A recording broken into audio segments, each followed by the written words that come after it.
පින්වත් දෙව්දුව, ඔබේ මේ ඇත්වාහනය උත්තම එකක්. නොයෙක් මැණික්වලින් මේ ඇතාව සරසලයි තියෙන්නේ. හරිම සිත්කලුයි. ශක්ති සම්පන්නයි. වේගවත් ගමනක් තියෙන්නේ. අහසින් ගමන් කරන්නේ. පින්වත් දෙව්දුව, ඔබේ ඇස් පවා නෙළුම් පෙති වගේ. මේ ඇතා බබලන්නෙත් නෙළුම් මහනෙල් පාටිනුයි. නෙළුම් රේණුවලින් මේ ඇතාගේ ඇඟ වැහෙනකම්ම සැරසිලා තියෙනවා. රනින් කළ නෙළුම් මල් මාලාවන් මේ ඇතා පැළඳගෙන ඉන්නවා. මේ ඇතා ගමන් කරන්නේ නෙළුම් පිරුණු මාවතක. ඒ නෙළුම් පත්වලින් මේ මාවත බබලනවා. සුන්දර විදිහට මේ ඇතා පාතබමින් යන හැටි හරිම අපූරුයි. ඒ ඇත්වාහනය ගමන් කරද්දී මිහිරි නාදය පැතිරෙනවා. රනින් කළ සීනුවලිනුයි ඒ නාදය පැතිරෙන්නේ.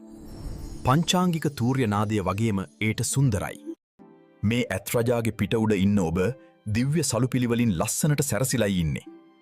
ඔබව පිරිවරාගතා අනෙක් දිව්‍ය අප්සරාවන්ටත් වබා සුන්දරත්වයෙන් බබලන්නේ ඔබමයි. ඔබේ මේ පුණ්‍ය විපාකය ලැබුවේ දානයක් පූජා කරලද? ඔහෙම නැත්නම් උතුම් සීලයක් රැකලද? ඔහෙමත් නැත්නම් ඇඳිලි බැඳ වන්දනා කොට රැස් කළ පිනක්ද? මේ අහන කරුණට පිළිතුරු දෙනු මැනව. මං සත්පුරුෂයන් වහන්සේ නමක් දැක්කා. උන්වහන්සේ ගුණ සම්පන්නයි. ධ්‍යාන වඩනවා. ධ්‍යානයෙහි ඇලී වසනවා. ඉතින් මන් ලස්සනට මල් අතුරලා අලුත් පිරුවටයකින් සරසලා ආසනයක් පිළියෙල කරලා උන්වහන්සේට පූජා කළා. ඒ ආසනය වටේ බිම ලස්සනට නෙළුම් මල් මාලාවන් තැන්පත් කළා.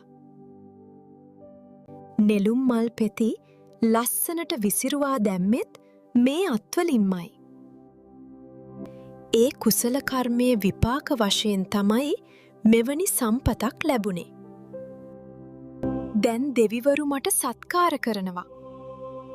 ගෞරව කරනවා. පුදනවා.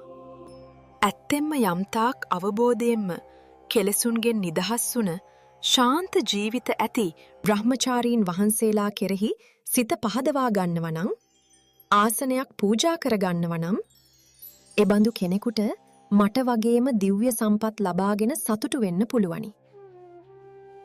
අන්න ඒ නිසා තමන්ගේ යහපත කැමැති පුණ්‍ය විපාක ලබන්න මහත් ආශා ඇති කෙනා අන්තිම දේහදරා වැඩ සිටින ඒ රහතන් වහන්සේලාට ආසනයක්මයි පූජා කරගන්න ඕන.